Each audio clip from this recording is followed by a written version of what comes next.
Good morning all of you. जैसा कि हम लोग पिछली वीडियो में जिक्र किया था कि भारतीय राष्ट्रीय आंदोलन के दौरान किस प्रकार से राष्ट्रीयता की भावना प्रबल हुई और उस राष्ट्रीयता के भावना के पीछे ब्रिटिश हुकूमत की कुछ नीतियां और कुछ राष्ट्रीय चेतना के उद्भव के कारण भी होता रहा। आज हम ये देखेंगे कि राष्ट्रीय शिक्षा आंदोलन के समाप्त होने के पश्चात क्यों भारत का विभाजन होना असंभावी हो गया।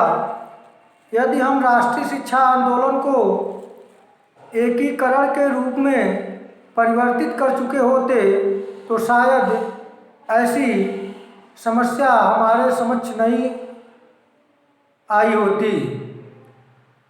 वैसे हम राष्ट्रीय शिक्षा आंदोलन की बात जब भी शुरू करेंगे या उस पर बातचीत करना प्रारंभ होगा तो हम लोगों को यह बार बार 1813 के आज्ञा पत्र का जिक्र करना होगा, क्योंकि 1813 के आज्ञा पत्र के माध्यम से ही भारत में पहली बार ब्रिटिश ईस्ट इंडिया कंपनी को यह दायित्व सौंपा गया कि वह भारतीयों के शिक्षा की व्यवस्था करे। यहाँ यह प्रश्न उठता है कि क्या हमारे देश में उस समय शिक्षा का क्या स्वरूप था, हम किस प्रकार के शैक्षिक परिवेश में गुजर रहे थे जिसका कि हम अपने को एक राष्ट्र के रूप में संगठित नहीं कर पा रहे थे। इस प्रश्न के जवाब में लगभग सभी इतिहासकार और शिक्षाविद मौन ही धारण किए हुए हैं। ऐसा क्यों? इस प्रश्न के उत्तर में अगर देखा जाए तो ये आधुनिक शिक्षा पद्धति में एक शोध का विषय है। जहाँ तक मेरा समझना है या मानना है कि जिस समय ब्रिटिश ईस्ट इंडिया कंपनी धीरे धीरे संपूर्ण भारतीय क्षेत्रों पर अपना शासन का शिकंजा कसती जा रही थी, क्या कारण था? तो कारण यह कि तत्कालीन भारतीय समाज में जो शिक्षा की प्रचलित प्रणाली थी वह मध्यकालीन मुस्लिम शिक्षा पद्धति थी, जो कि धार्मिक कट्टरता पर आधारित थी। इस धार्मिक कट्टरता की वजह से भारत में दो वर्गों के लोगों का उदय हुआ। एक ऐसा वर्ग जो शासन सत्ता के उच्च पदों को प्राप्त करने के लिए मुस्लिम शिक्षा प्रणाली को अपनाया, और दूसरा अपने प्राचीन भारतीय सभ्यता संस्कृति को अक्षुण्ण बनाए रखने के लिए संघर्ष का रास्ता चुना। इस परिदृश्य में ब्रिटिश ईस्ट इंडिया कंपनी के संचालकों को यह सुअवसर प्राप्त हुआ कि वह इस आपसी फूट का लाभ लेना प्रारंभ किया। और प्रारंभ में तो वे मुस्लिम शिक्षा के ऊपर आक्रमण करना शुरू किया और प्राचीन भारतीय सभ्यता संस्कृति को कुछ हद तक प्रश्रय दिया, जिसमें हम वारेन हेस्टिंग्स से लेकर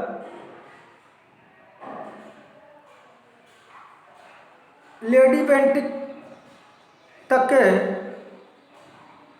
सहयोगों को देख सकते हैं। परंतु 1833 के चार्टर अधिनियम के अंतर्गत जो भारत में गवर्नर जनरल की परिषद में एक नए सदस्य की नियुक्ति होती है लॉर्ड मैकाले के रूप में। तो लॉर्ड मैकाले, जैसा कि पूर्व वीडियो में बताया गया है, खुद अंग्रेजी शिक्षा का प्रकांड विद्वान था। उसे कुछ शिक्षित भारतीयों जैसे राजा राम मोहन राय आदि का सहयोग मिला और भारत में अंग्रेजी शिक्षा प्रणाली की शुरुआत हुई, जिसे कि इतिहासकार आधुनिक शिक्षा प्रणाली के रूप में देखने का कार्य करते हैं। लेकिन मैं इस दृष्टिकोण से सहमत नहीं हूँ, क्योंकि किसी भी आयातिक व्यवस्था को अगर हम यह मान लें कि उदाहरण के लिए कि हम पैंट शर्ट टाई बेल्ट लगा लेने से आधुनिक हो जाएं, तो यह हास्यास्पद है। क्योंकि आधुनिकता का अर्थ जो वास्तविक रूप में होना चाहिए वह विश्व के लोगों को समझ में आया ही नहीं। आधुनिकता का जो बीज है वह भारत के प्राचीन सभ्यता और संस्कृति में देखने को मिलती है। वसुधैव कुटुंबकम की भावना। वसुधैव कुटुंबकम विश्व एक घर के रूप में विश्व के सामने स्थापित होती है। लेकिन हमारे यहाँ कथाकथित बुद्धिजीवी, जो कि प्राचीन समय में ऋग्वैदिक कालीन वर्ण व्यवस्था खुली हुई थी, लोग अपने कर्मों के आधार पर उस वर्ण व्यवस्था में अपना स्थान प्राप्त करते थे। चारों वर्णों को यह भय हमेशा सताता था कि कहीं हमारे कर्म अगर बुरे होंगे तो हमारा डिमोशन हो जाएगा, हम नीचे के वर्ण में चले जाएंगे। इसलिए सभी लोग, हर वर्ण के लोग यथासंभव यही प्रयास करते थे कि वह अपने गुण कर्म से इतने व्यवस्थित हों, चरित्रवान हों कि वे वर्ण व्यवस्था के सबसे पहले पायदान पर रहें और पहुंचने का लोग प्रयास करते थे। परंतु उत्तर वैदिक कालीन व्यवस्था में यह क्षीण होने लगी और यह क्षीण होने के साथ साथ बौद्ध काल में सामाजिक उद्भावना ने और मुस्लिम काल में धार्मिक कट्टरता ने एक दूसरे को इतना जकड़ दिया कि धीरे धीरे भारतवर्ष, जो कि विश्व को विश्व गुरु के रूप में अपने को स्थापित किया था, अंधकार के युग में डूब गया। अब यह विचारणीय प्रश्न फिर हम लोगों के समक्ष उपलब्ध होता है, उपस्थित होता है कि आखिर क्या कारण रहे कि हम 1835 के मैकाले विवरण के आधार पर आधुनिक हो गए। उस आधुनिकता की कीमत आज भी हमें चुकानी पड़ रही है कि इस समय भी राष्ट्रीय शिक्षा नीति 2019 को लेकर जब शिक्षाविदों और प्रादेशिक स्तर पे राष्ट्रीय एकीकरण के भाषा का प्रश्न आया, तो वहाँ हमें स्पष्ट दिखाई दिया कि हम आज भी जिस हिंदी को राज्य भाषा का दर्जा तो दे दिए हैं, लेकिन राष्ट्रभाषा के रूप में उसे स्थापित कराने में या करने में असफल हैं। अब हमारे शिक्षाविदों, सरकार के नियंताओं, मानव संसाधन विकास मंत्रालय के समक्ष यह चुनौती है कि वह कैसे भारत का निर्माण करना चाहते हैं। यदि भारत को एक सशक्त राष्ट्र के रूप में विश्व के समक्ष प्रस्तुत करना चाहते हैं, तो वह इन विसंगतियों को दूर करना होगा, उन कारणों को ढूंढना होगा जिसकी कड़ी आज कमज़ोर प्रतीत हो रही है। इस वैश्विक संकट के समय में हम जात, क्षेत्र, धर्म की संकीर्ण व्याख्या आदि में उलझे हुए हैं। हमें यह विचार करना होगा, आपस में मिल बैठ के समझना होगा कि राष्ट्रीय शिक्षा आंदोलन आयातित नहीं हो सकता। हाँ, यह हो सकता है कि हम जिस परिवेश में जी रहे हैं उस परिवेश में बहुत विसंगतियां विद्यमान हैं, लेकिन हमें ये भी याद रखना है कि हमारे कुछ पूर्व के भारतीय शासकों ने इस बात को हमें ध्यान में रखना पड़ेगा कि राष्ट्रीय स्तर पे ऐसे कार्यक्रमों का आयोजन विश्वविद्यालय स्तर पे, विश्वविद्यालयों में ऐसे शैक्षिक माहौल को स्थापित करना होगा कि जिससे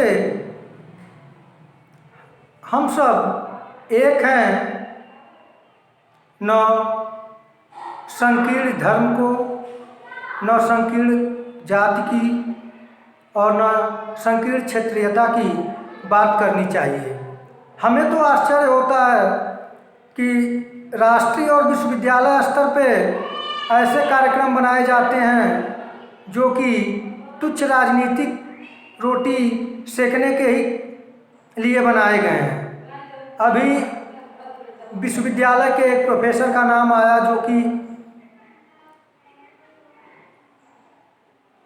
अपने यहाँ कुछ अपने ही धर्मावलंबियों को पनाह दिए हुए थे। यह देखकर बड़ा ही अफसोस होता है कि जिस समस्या से